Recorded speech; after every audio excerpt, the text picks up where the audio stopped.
तो आपके अपने YouTube channel the smart study corner में आज हम लोग हिंदी के लिए जो व्याकरण इम्पोर्टेंट व्याकरण 10 नंबर का ऑब्जेक्टिव में पूछने वाला है उस पर चर्चा करते हैं।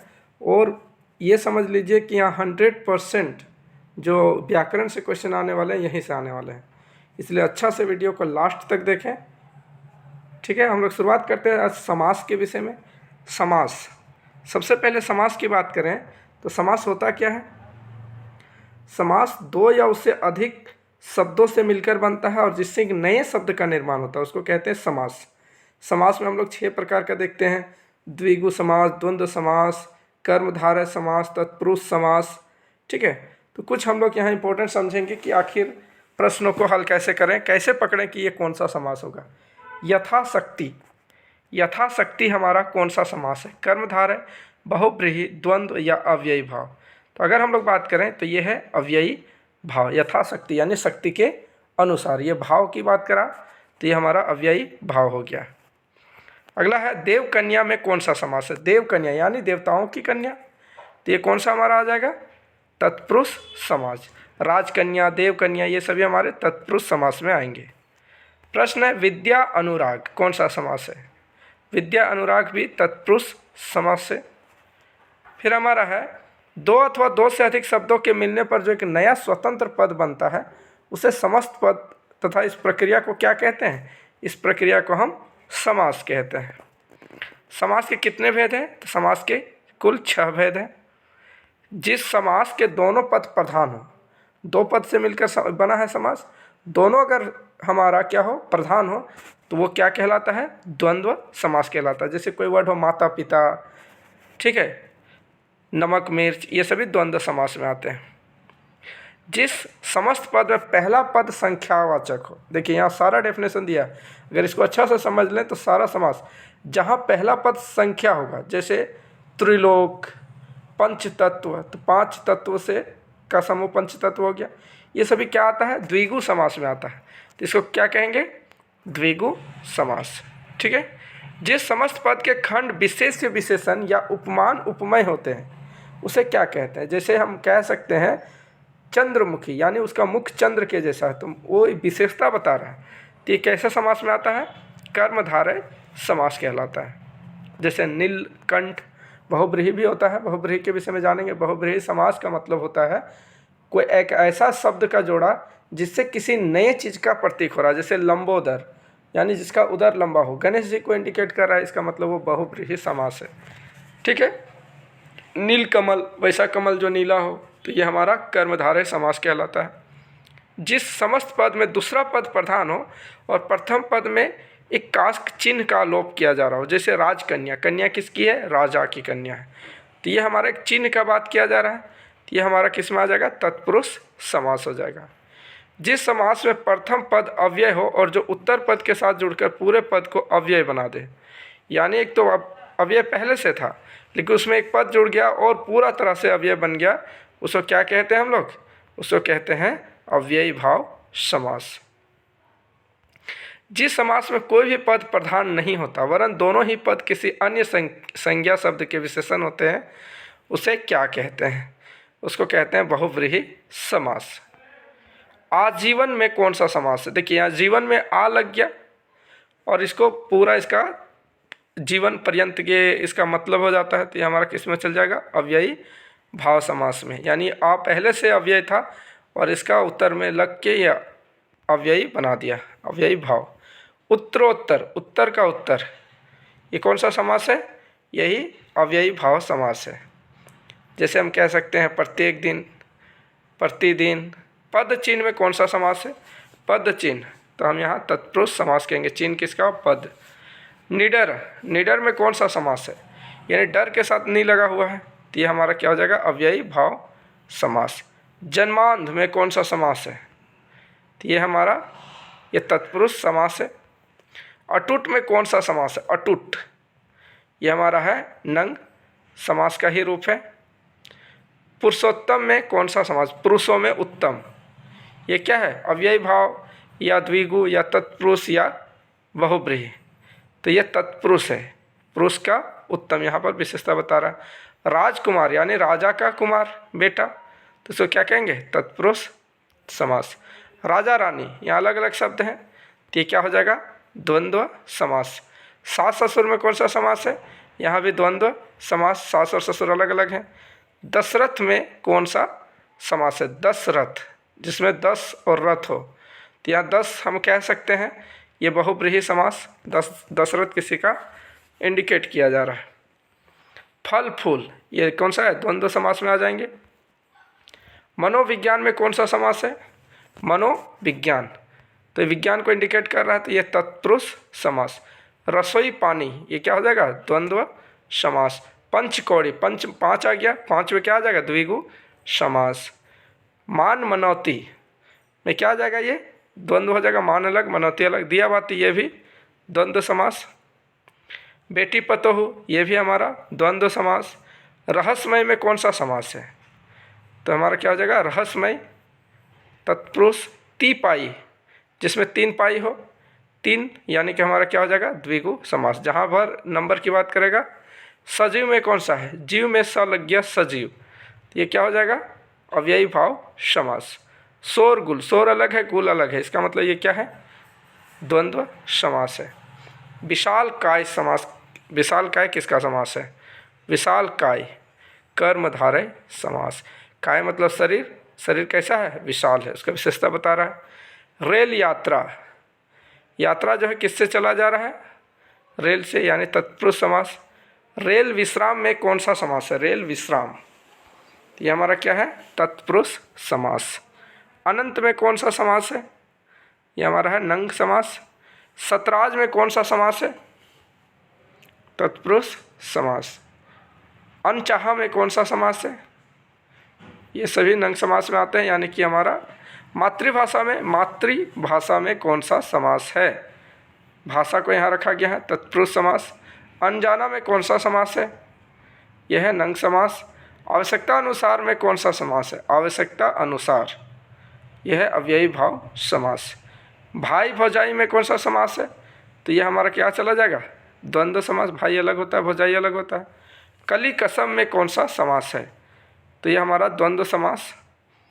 कीर्तिगान में कौन सा समास है? कीर्तिगान तत्पुरुष समास। अस्थिर में कौन सा समास है? नंग समास। निम्न में से बंद समास का उदाहरण कौन है? तो ये अलग अलग चीज़ें हैं। गुण दोष का में द्विग समास का उदाहरण बताइए। द्विग समास कौन है? गुण दोष, पंचवटी या राजकन्या या चंद्रमुखी। द्विग में क्या होता है? नंबर होता है, पहले नंबर किस में दिख रहा है? पंच, तो हमारा पंचवटी हो जाएगा। तत्पुरुष समास का उदाहरण कौन है? गुण दोष, पंचवटी, राजकन्या या चंद्रमुखी। अगर हम लोग यहाँ बात करें पंचवटी, ये तो हमारा द्विगु समास है। गुण और दोष अलग अलग होते हैं, तो ये हमारा किस में चला जाता है? द्वंद्व समास में चला जाता है। राजकन्या यानी राजा की कन्या, ये किस में चला जाता है? हमारा तत्पुरुष समास में। चंद्रमुखी हमारा हो जाएगा कर्मधारय समास। ठीक है, ये हमारा है कर्मधारय समास का उदाहरण बताइए। गुण दोष, पंचवटी, राजकन्या, चंद्रमुखी, तो चंद्रमुखी हो जाएगा।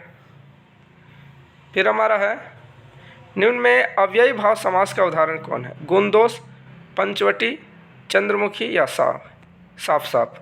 अव्ययी भाव, अव्यय में हमारा क्या हो जाएगा? साफ मतलब पूर्णतः साफ। पंचानन, 5 आनन वाला क्या हो जाएगा? पंचानन से एक देखा जाए तो यहाँ पर हम लोग कह सकते हैं ये बहुब्रीहि समास है। पंच में भले यहाँ 5 दिखाया गया है, परंतु ये पंचानन हम किसी देवता को इंडिकेट कर रहे हैं, इसलिए ये बहुब्रीहि समास हो जाता है। थोड़ा बहुत, थोड़ा और बहुत अलग अलग है, तो यह कौन सा समास हो जाएगा? द्वंद्व समास हो जाएगा। त्रिभुज में कौन सा समास है? कर्मधार है, द्वंद्व, द्विगु या त्रिभुज, जिसकी 3 भुजा हो तो द्विगु समास हो जाएगा। देश और भक्त, कौन सा समास है देश भक्त में? तत्पुरुष समास है। नील कमल, जो कमल नीला हो, ये क्या हो जाएगा? कर्मधारय समास। चतुर्भुज, जिसकी भुजा 4 हो, द्विगु समास, द्वंद्व समास, अव्ययी भाव समास या तत्पुरुष समास, तो द्विगु समास, क्योंकि 4 यहाँ इंडिकेट किया जा रहा है। गंगा जल, पद में कौन सा समास है? गंगा जल, ये कैसा है? तत्पुरुष है। जल की बात की जा रही है, वो जल कैसा है? गंगा जल है। अब हम लोग जानेंगे वाच्य, जो बहुत ही इम्पोर्टेंट है। वाच्य कितने प्रकार के होते हैं? 3 प्रकार के, कृतवाच्य, कर्मवाच्य और भाववाच्य। तो हम लोग यहाँ जानेंगे जिस पर कर्ता सब्जेक्ट पर ज़्यादा जोर दिया गया हो वो कृतवाच्य होगा, जिसमें कर्म पर ज़्यादा दिया गया हो वो कर्म, और जिसमें भाव पर किया गया हो वो भाव। यहाँ पहला प्रश्न है, राम ने रोटी खाई। इस वाक्य में क्रिया किसके अनुसार है? कर्ता, कर्म, भाव या कोई नहीं। तो ये क्या हो जाएगा? कर्मवाच्य। वाच्य के कितने भेद होते हैं? 3। जिससे पता चलता है कि वह कर्ता के विषय में कह रहा हो या कर्म के विषय में या भाव के विषय में, उसे क्या कहते हैं? वाच्य कहते हैं। जिस वाक्य में कर्ता प्रधान हो उसे कृतवाच्य कहेंगे। जिस वाक्य में कर्म प्रधान हो उसे हम कर्मवाच्य कहेंगे। जिसमें भाव की प्रधानता हो उसे भाववाच्य कहेंगे। राम आम खाता है, इस वाक्य में किसका अनुसार है? राम आम खाता है, तो यहाँ कर्तवाचक है। राम पर दिया गया, कौन आम खाता है? राम आम खाता है। उसमें क्या था? राम ने रोटी खाई, तो राम ने रोटी खाई, क्या खाई? रोटी खाई। यहाँ राम आम खाता है, क्या खाता है? कौन खाता है? आम, राम खाता है, तो ये कृतवाचक हो गया। हम नहीं जाएंगे, तो कौन नहीं जाएंगे? हम नहीं जाएंगे, तो यहाँ भी हमारा कर्ता पर जोर दिया गया। तुमसे दूध नहीं पिया जा सकता, तो ये कर्म, दूध पर ज़्यादा फोकस किया गया है यहाँ पे।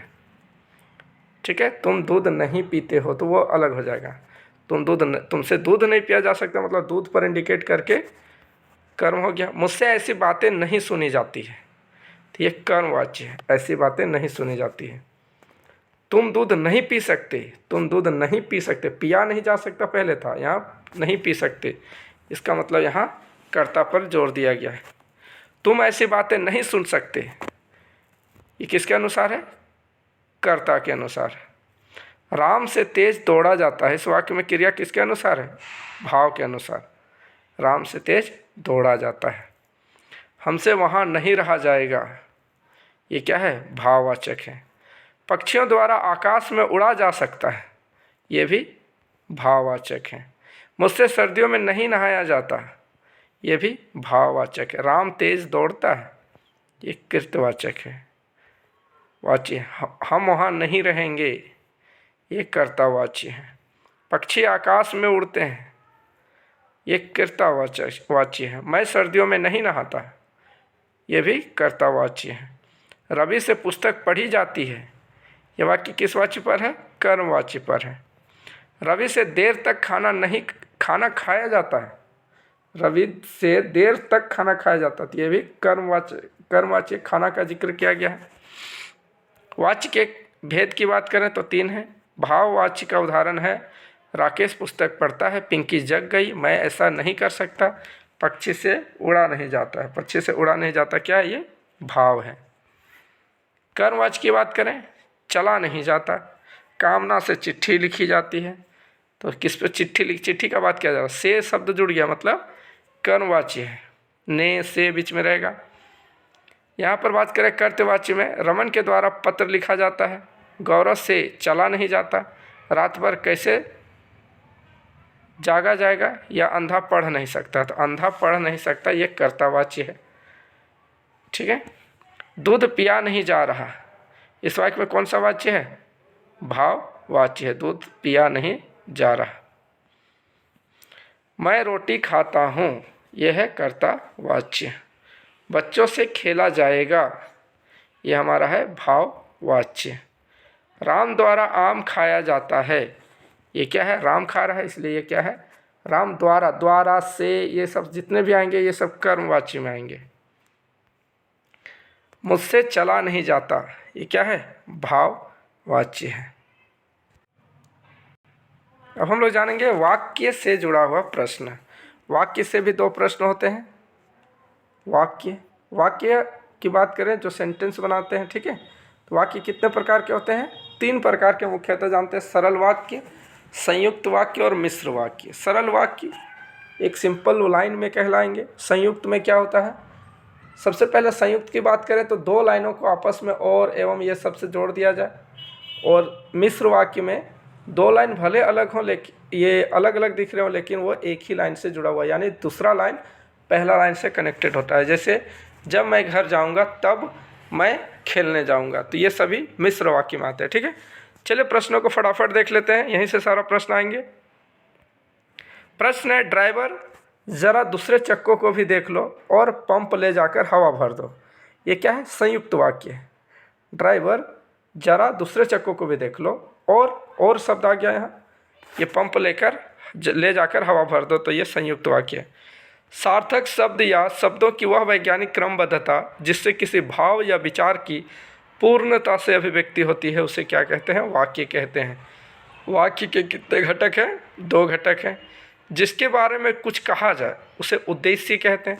देखिए, घटक तो इसलिए होते हैं, वाक्य में 2 चीज़ें हम लोग को देखना होता है, एक उद्देश्य और एक विधेय। यानी हमारा 2 चीज़ें यहाँ देखने को मिलता है। जिसके बारे में कुछ कहा जा रहा, सब्जेक्ट, वो हमारा उद्देश्य होता है। जिसके बारे में कुछ कहा जाए, ठीक है, उद्देश्य के बारे में जो कुछ कहा जाए उसे हम विधेय कहते हैं। तो ये 2 है। रचना के आधार पर वाक्य कितने प्रकार के होते हैं? 3। एक उद्देश्य एवं एक विधेय वाले वाक्य को क्या कहते हैं? सरल वाक्य। 2 या 2 से अधिक स्वतंत्र उपवाक्य जो समुच्चय बोधक अव्यय द्वारा जुड़े होते हैं उसे संयुक्त वाक्य कहते हैं। एक प्रधान उपवाक्य अन्य आश्रित उपवाक्य रहता है, उसे क्या कहते हैं? मिश्र वाक्य। आश्रित होता है पहले से जुड़ा हुआ। अर्थ के अनुसार वाक्य कितने भेद हैं? 8 भेद हैं। किसी बात के होने का बोध कराने वाला वाक्य क्या कहलाता है? विधिवाचक वाक्य। नकारात्मक वाक्य क्या होता है? निषेधवाचक वाक्य को कहते हैं। आज्ञा, अनुरोध, आदेश वाले वाक्य को आज्ञावाचक वाक्य कहते हैं।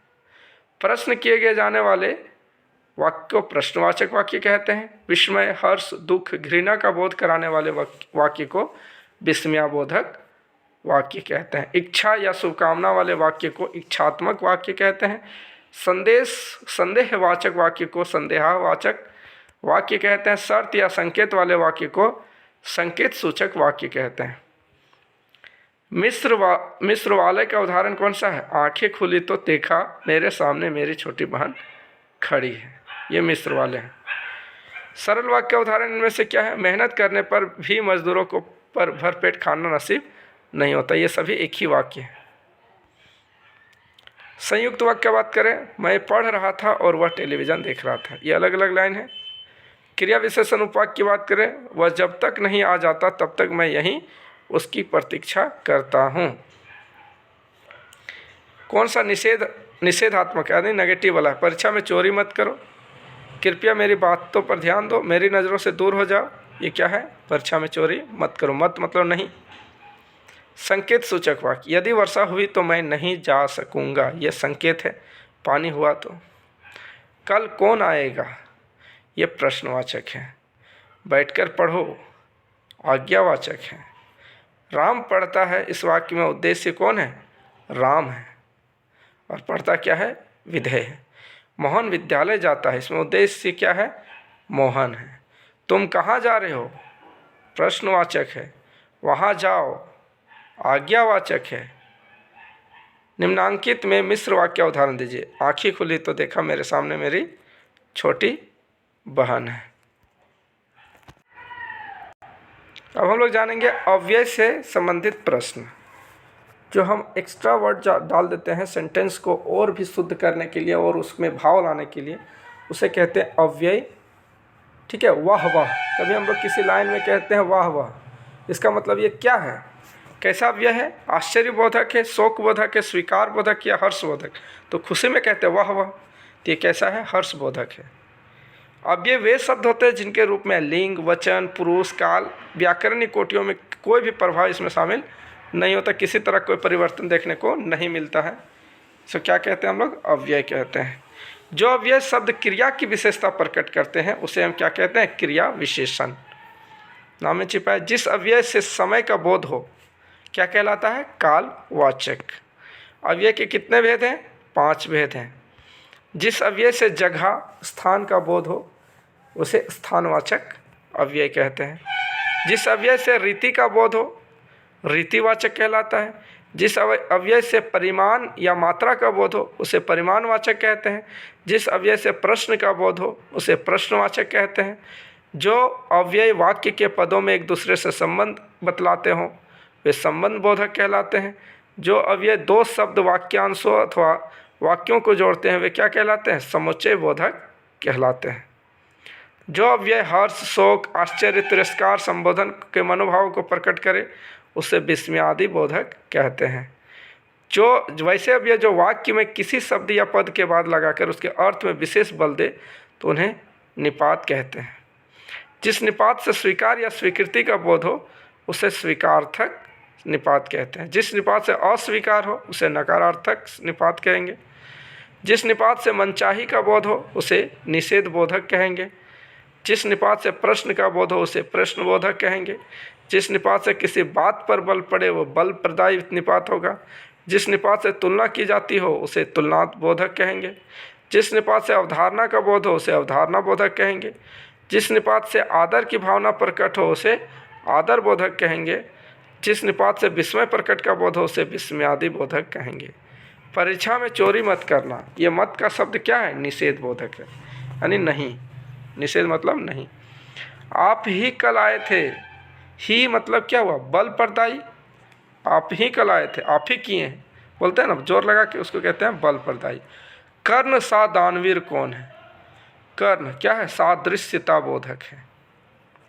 काश आज वर्षा होती, काश शब्द क्या है? विस्मयादि बोधक है। ये जो लाइन दिखेगा समझ जाना विस्मय बोधक ही है। ये जो अपने लाइन शब्द दिखेगा इस तरह का, ये विस्मय बोधक का सिंबल होता है। थोड़ा सा कौन सा निपात है? परिणाम, परिणाम है थोड़ा सा। कभी कौन सा व्यय है? कालवाचक, स्थानवाचक, रीतिवाचक। कभी मतलब समय के बाद किया जा रहा है, कालवाचक। बाहर कौन सा व्यय है? स्थानवाचक जी। वैसे कौन सा व्यय है? रीतिवाचक। कुछ कौन सा व्यय है? कुछ परिणामवाचक। हाँ कौन सा निपात है? हाँ मतलब क्या है? स्वीकार कर रहे हैं। जी नहीं क्या हो जाएगा? नकारार्थ, नहीं कह रहे हैं। कौन कौन, ये हमारा प्रश्न है। सा कौन सा निपात है? कौन सा? तो सादृश्यता बोधक है, किसी से तुलना करते हैं।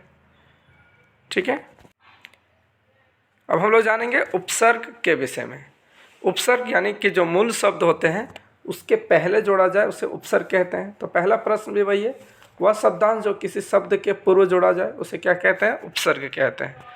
अत्यधिक, अत्यधिक में कौन सा उपसर्ग है? अति। अति जोड़ अधिक, अति पहले जुड़ा हुआ है तो ये उपसर्ग मतलब पहले जुड़ा होगा। अनुशासन, तो यहाँ क्या है? अनु हमारा उपसर्ग है। अभिमान, अभी ये हमारा उपसर्ग है। आजीवन, तो आ क्या है? उपसर्ग है। आ जो पहले लगा हुआ, जीवन से पहले लगा। दुष्कर यानी दुष् क्या है हमारा? उपसर्ग है।